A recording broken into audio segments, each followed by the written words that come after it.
¿Qué tal, mis muy estimados educandos? Soy el doctor Arturo Quintero Ferrer y el día de hoy tenemos una edición especial acerca de inmunología debido a que el señor Camilo Martínez está muy interesado que platicara sobre temas de inmunología. Así que este video es especial y vamos a hablar un poquito, vamos a hacer una introducción hacia la inmunología. La razón por la cual la inmunología es tan compleja es porque todo tiene que ver con todo.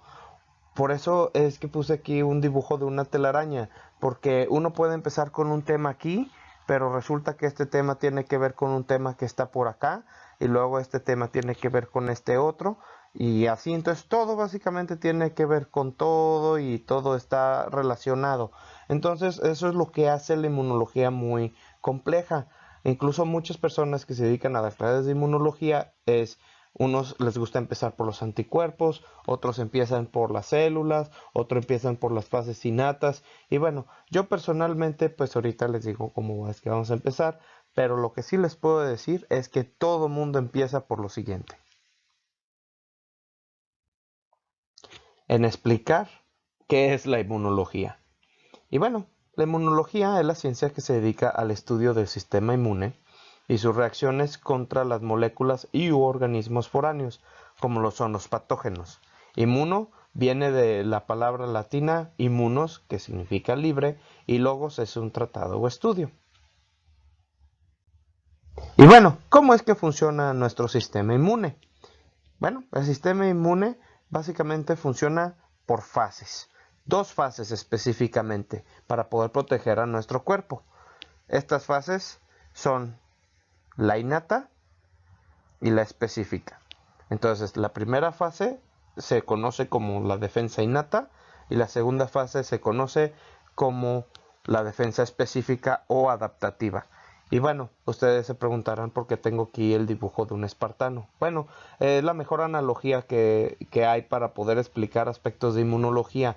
Verán, la fase innata está representada básicamente por el casco, que es la armadura, y el escudo. Y la fase específica la vamos a representar por medio de la lanza.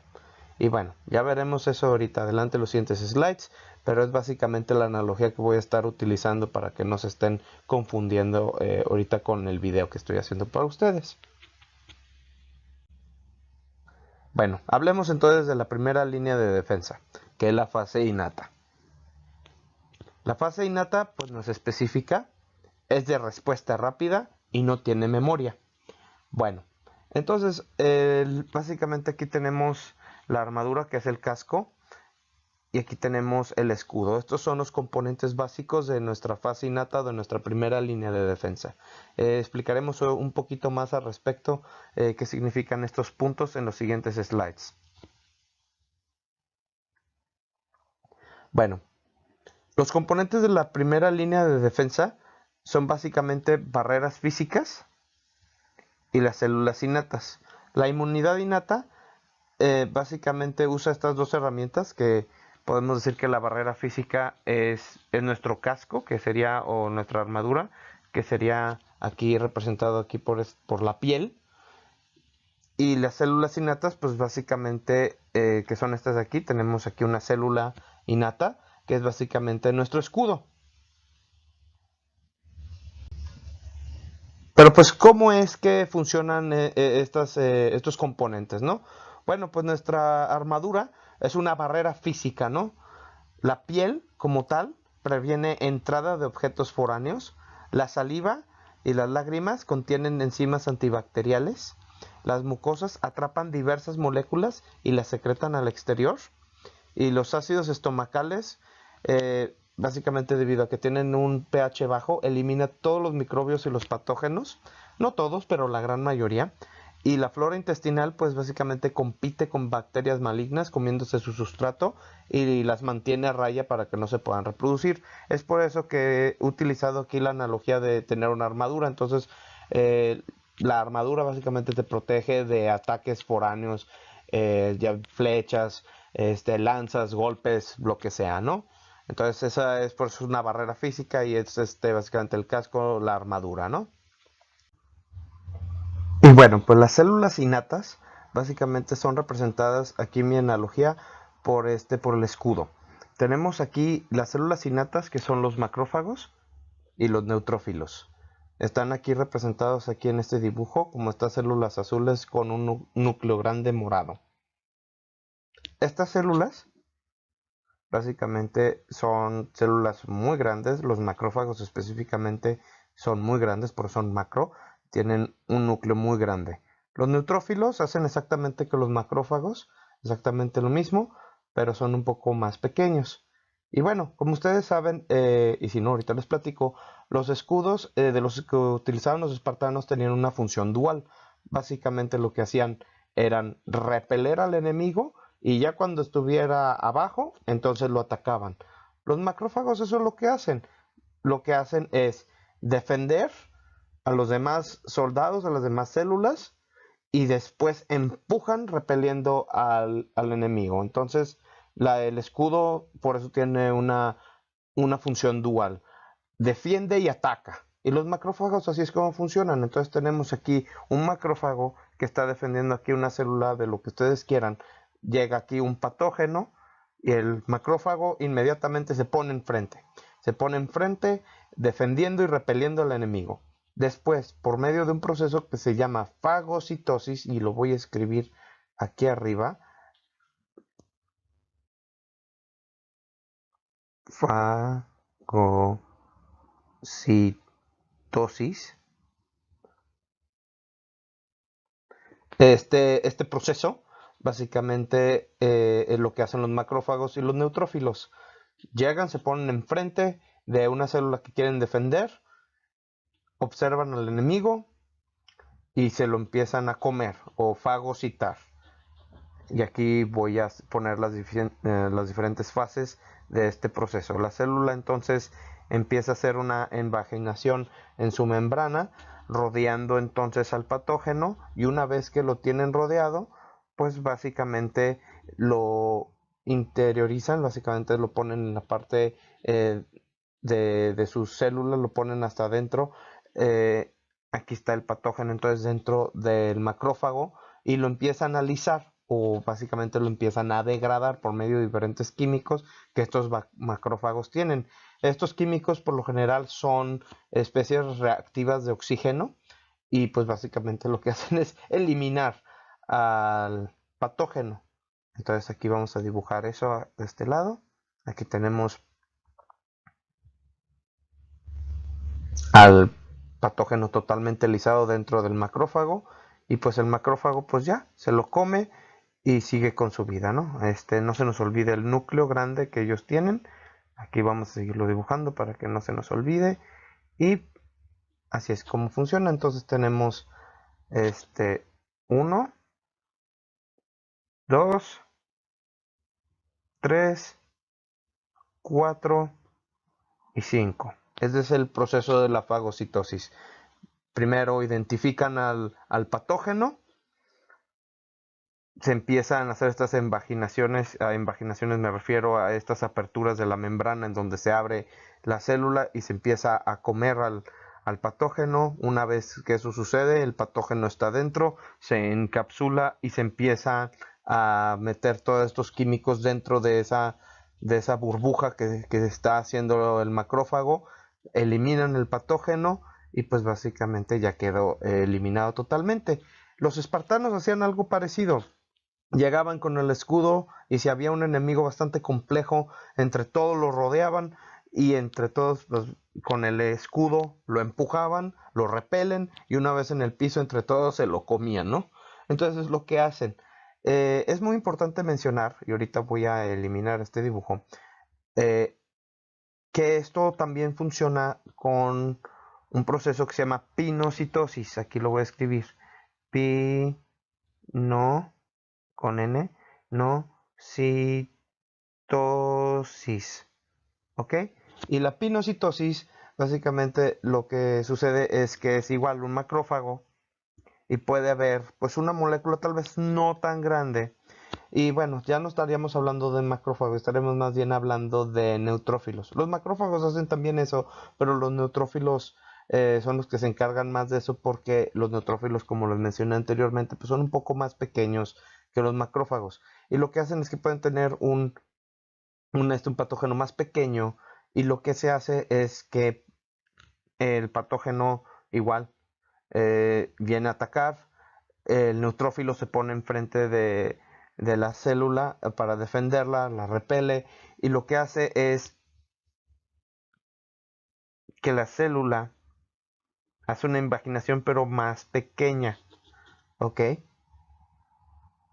Y se empieza no a comer, pero como si fuera un popote, literalmente se empieza a pinocitar al patógeno. Entonces lo empieza a tomar, imagínense que la célula hace como un popote y se empieza a beber al objeto o al patógeno, ¿no? Entonces cuando hace eso, pues lo interioriza de igual manera y lo degrada, ¿no? Entonces puede hacer fagocitosis o puede hacer pinocitosis. Por lo general, ambos tienen la capacidad de hacer fagocitosis y pinocitosis, pero es más común ver a los neutrófilos haciendo esas actividades de pinocitosis.